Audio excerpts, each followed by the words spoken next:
I have never been this tired while doing a cubing challenge. Oh my god. And here's why. This is a Rubik's Cube, and today I'm going to solve it 100 times in one sitting to test the effects of fatigue on my cubing performance. A few years back I did a similar experiment by solving the 2x2 50 times, but this challenge is exponentially more difficult. Remember to stay to the end of this video for the analysis of my performance. Spoiler, it is not what you'd expect. Without further ado, I think we should jump right into it. Sit back, relax, and please enjoy this montage.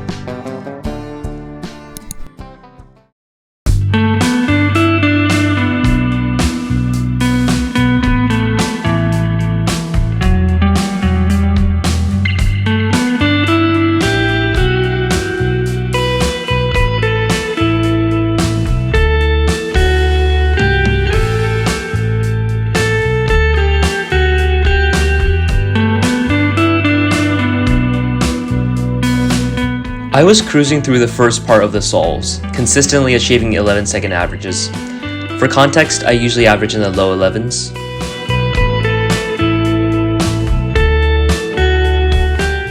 As I reached solve 30, I realized how long this challenge was going to be. My fingers started to get tired, but I carried on, determined to get a similar TPS. Here, I was really good at look ahead actually, which led to some really good solves, and I mean really good.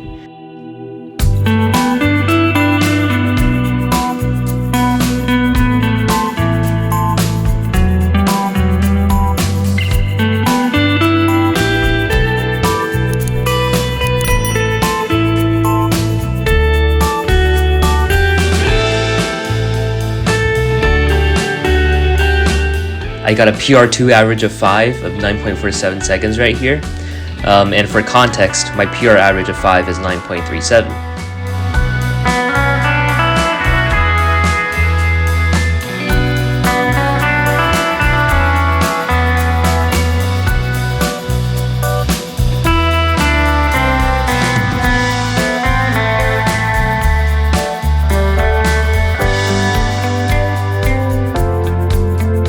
Around solve 60, my hands really began to give up. I am so tired right now. My eyes weren't looking ahead as clearly as before, and you can clearly see that my solves has been getting quite inconsistent. Some in the 16s, some in the 10s, some in the 13s. But I'll let you watch this solve though. Whoa, no way I got an 8. And also, what was that F2L solution? I think I did some keyhole there.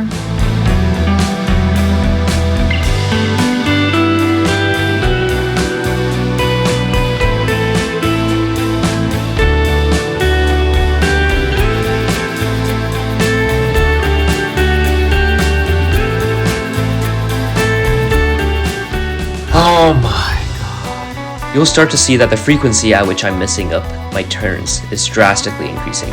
I'm failing to predict many AUFs and ending the solve with +2s.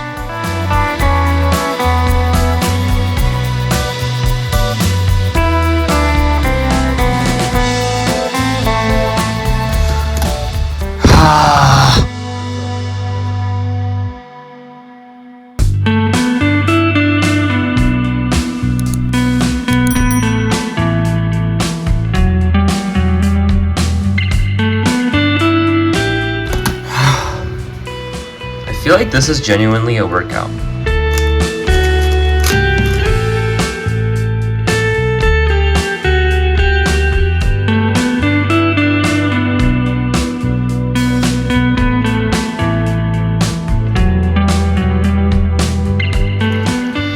And the last solve.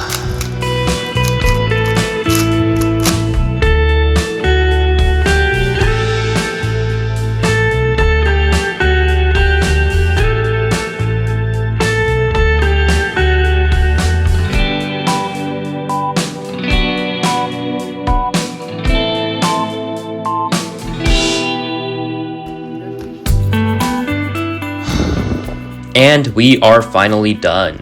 So let's dive into the analytics of this experiment/challenge. First of all, let's talk about how I feel. Before the session, I felt really good. I warmed up my fingers and they were handling the cube fluidly. After the session, I felt quite tired. The muscles in my fingers felt like they needed some thorough stretching, and I could feel my face starting to sweat. Although a factor of this is the fact that I'm recording while solving, which requires a slightly different hand position as usual solving, I did not expect to feel this burned out after 100 solves. Let's take a look at the time trend of these 100 solves. On the left is the time trend, encapsulating all 100 solves, and on the right is a zoomed in version of the same graph. Clearly, you could see that the standard deviation of my times increased, nerdy me being there, or in simpler terms, my consistency worsened throughout the session. Looking at the blue line, or the average of 12 line, you could also see that my times increased quite a lot, from averaging in the low 11s to averaging in the mid 13s. Next, let's talk about mistakes. Comparing the later solves to the earlier solves, I noticed that I often undershot or overshot moves, which I'd like to call impulsive turning. Rather than turning fluidly, as I did while warming up, my fingers became tenser as the session went on, leading to various choppy turns, and flicks that did not result in full turns. Pausing is also a significant factor as to why my performance declined by this much. Rather than methodically planning my solutions and looking ahead, I began improvising on the spot, which led to many major pauses. All of that being said, you can see that my turning speed in regular solves without major mistakes did not decline significantly throughout the entire session, which was actually quite surprising to me.